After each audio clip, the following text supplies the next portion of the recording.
Hey there, it's Deborah Atkinson with Flipping 50. Do you believe you can have a better postmenopause than you've seen maybe your mother or your grandmother have? This episode is really all about it's not your mother's menopause and how you can have a better postmenopause. Because let's face it, just in case you're curious about how that all works and the definitions of perimenopause, menopause, and postmenopause, here we go. The Webster's dictionary version is perimenopause is that period of time leading up to menopause. And that's unfortunately a period of time that can last from anywhere from a few months to about 11 years. And it can start as early as a woman's late 30s. You don't have to be in your 40s, and you certainly don't have to be in your 50s. And you may get to experience all the way through all of them. Menopause is the end of perimenopause for sure and the beginning of postmenopause. Literally, it's that. It's a snapshot of, okay, it's been 12 months since you had your last period.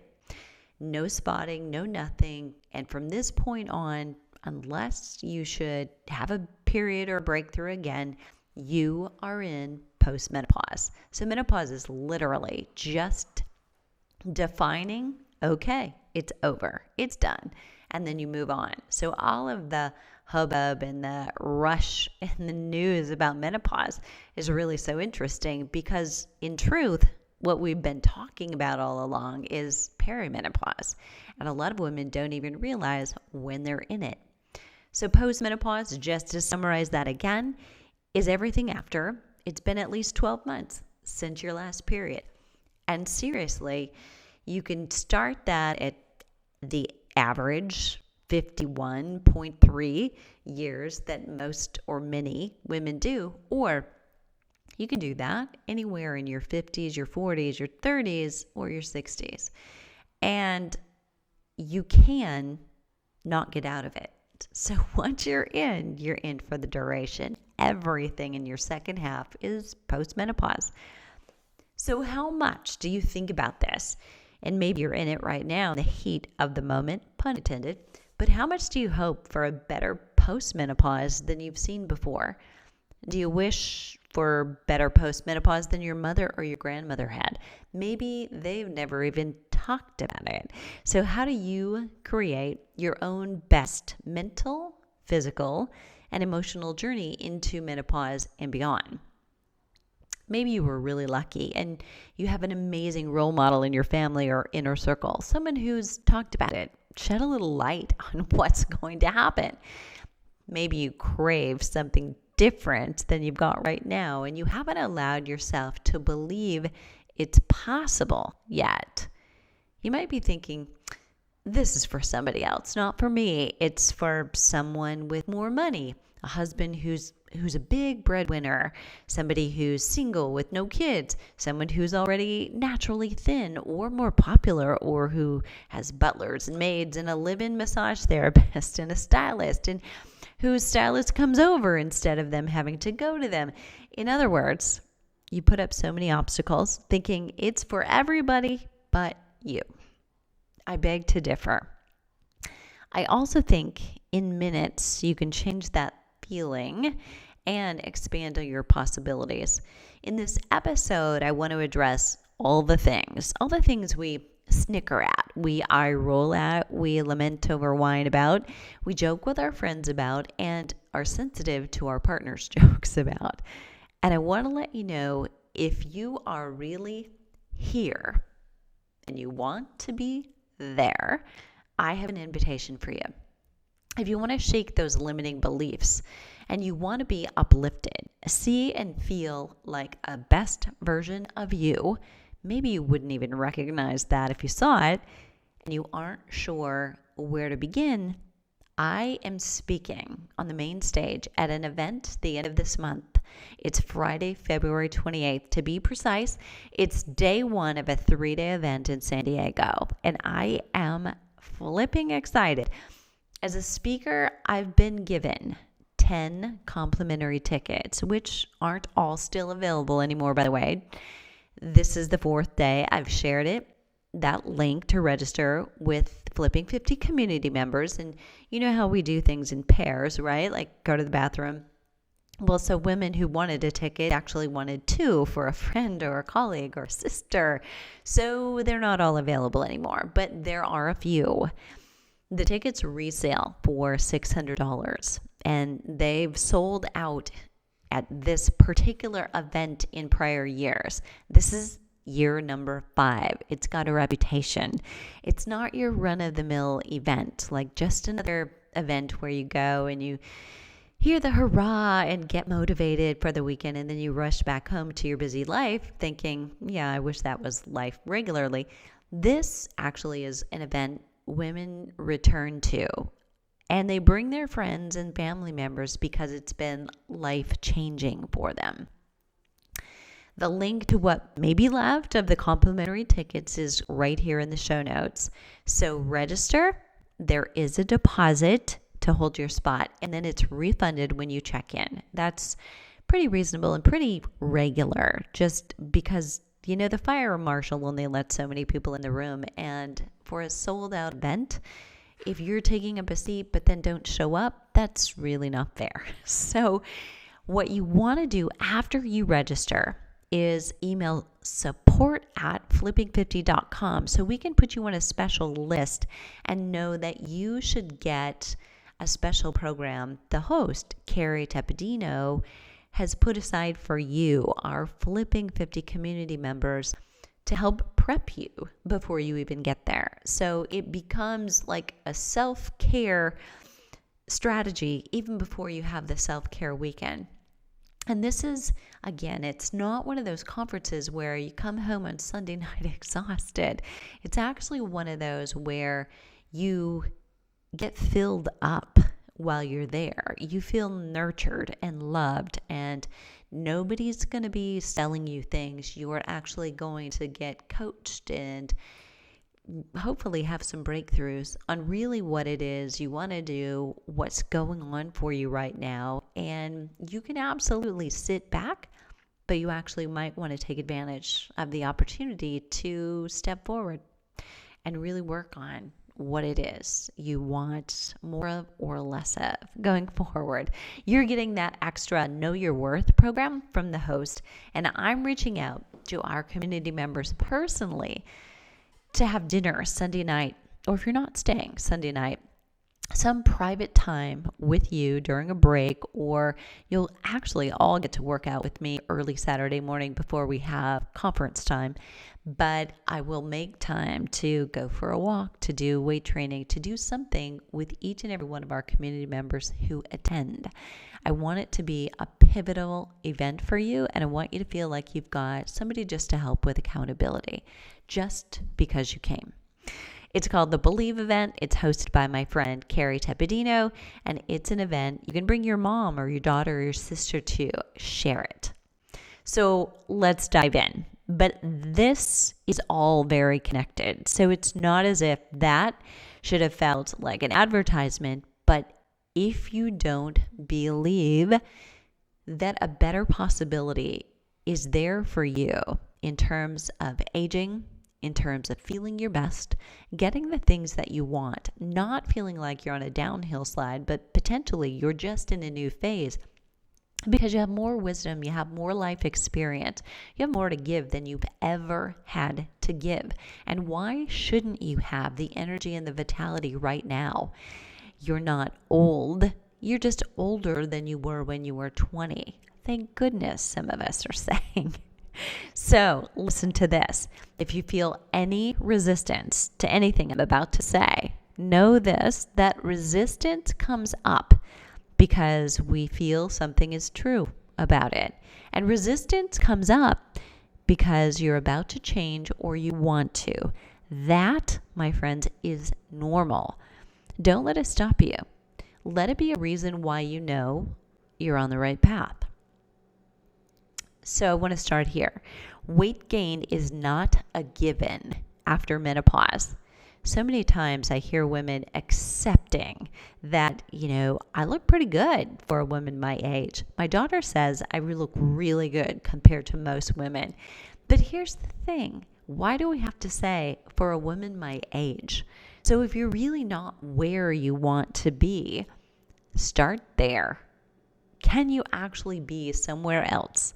Not having to think every minute about every morsel and every calorie that you put into your mouth.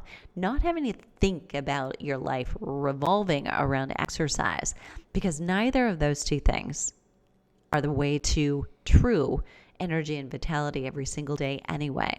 If you get to where you think you want by trying those two ways, once you get there, you will be petrified, terrified that you will never be able to stay there.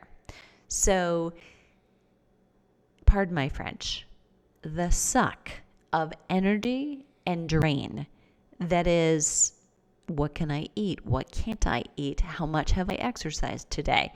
Do I need to exercise more? I didn't do a very long one. I need to do a harder one. All of that does not create a happy, thriving life. I think we can all admit that. So let me repeat. Weight gain is not a given after menopause.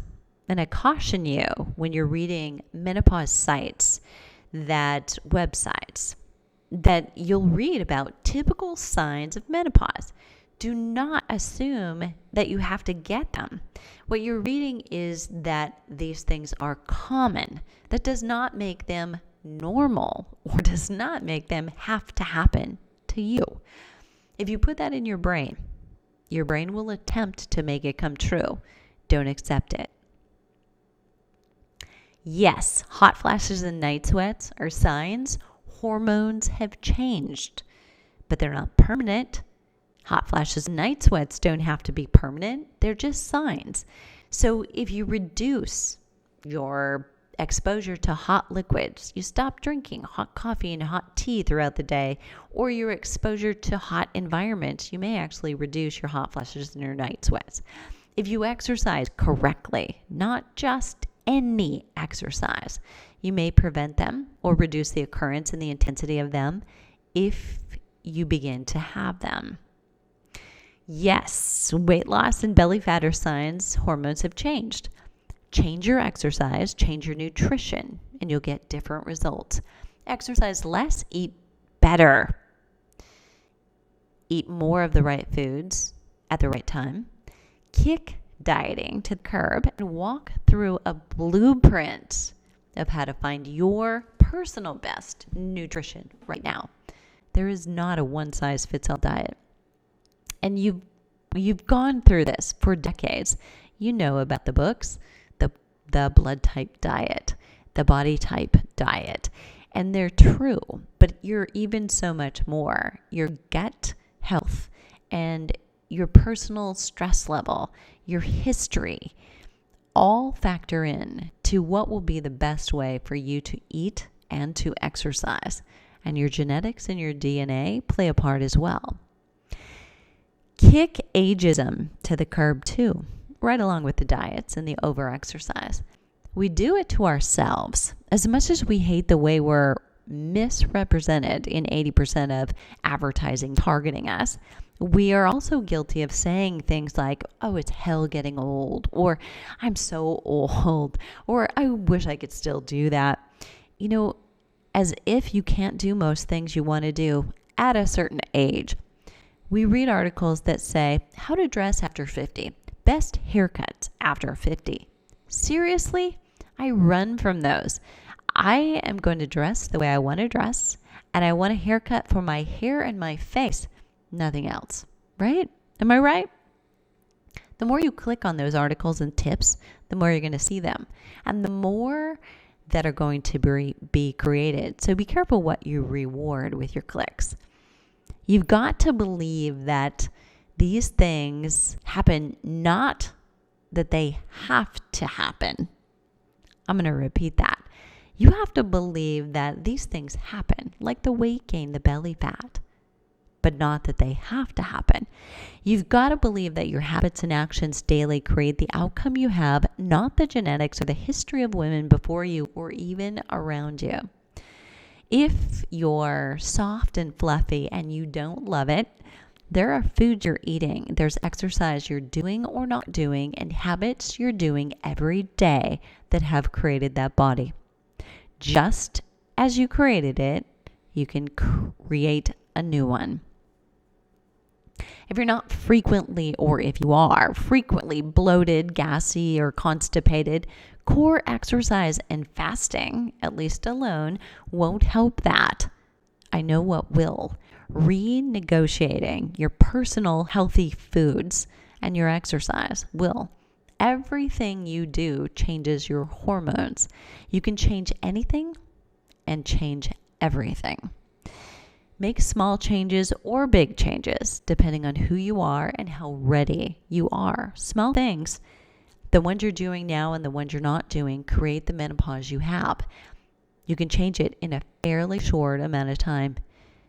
You just need to identify the things you couldn't have possibly known before science did. We do know now. You've been busy. No one can predict the things we don't know. When you go into a new decade, a new hormone phase, your unique journey means you don't need a one-size-fits-all. A blueprint will serve you best. There are clues we can collect together about what's happening for you. It takes getting out of your current pattern, and I can help with that. Take one small thing today that you always do. Consider if it always helps you or it's just something you've grown comfortable doing. So try this. Rearrange the furniture in your room. Drive to work a different route. Shop at a different grocery store this week. Don't go to lunch. Go for a walk and then eat lunch at your desk. Don't go right home after work. Go for a walk. Sit somewhere beautiful and journal for 15 minutes. If it's icy and cold, go to the botanical center to do it. If it's warm, find a trail. Notice things around you. 3 things that you take for granted every day, whether it's while you're on your drive, on your walk, or it's while you're in your kitchen. These small things, though they're not exercise or nutrition or sleep or stress related, will start the changes that you mentally want to shift to changes in other areas. And they're easier than giving up cream or coffee, let's face it. Small hinges swing on big doors. Or swing big doors. Wow, that was important and I screwed it up. Let's open your door. The door to a better postmenopause is right in front of you. No one told you when you were young about menopause because most likely it was just her journey and she didn't process it with anyone else either. Your mom, your sister, mentor didn't think about sharing it because she didn't feel like an expert in it at all. She didn't have musicals to attend about it or blogs or podcasts dedicated to it. She didn't have OBGYNs who specialized in it exclusively. You do. You have fitness professionals and health coaches who do. You have one right here who can help you navigate the what to do and the when and the why to do it and collect the tests you want and the why you want them and the what you'll learn from them and which options you'll have after you get the results. It's not your mother's menopause. You're heading for a better postmenopause. The bottom line on how well you do through menopause is how much you believe it can be easy, healthy, and optimized. You got to believe it before you can see it. Be sure to get the show notes today and check out the last of the complimentary tickets for the Believe event. And let's connect when you're there. I'm making it a point to connect with each of you who attend personally. If you have a question about what's normal and what's optimal during menopause, leave me a question and comment at the show notes at flipping50.com/believe. That's where you'll find the entire transcript for today's podcast each time that I release a new episode. And I'd love to hear one other thing from you. What do you most have questions about? What are you curious about? What would you love to hear more about on the Flipping 50 podcast? And thanks for sharing today's episode with a friend and maybe sharing the Believe event with your friend as well. and I'll see you on the flip side.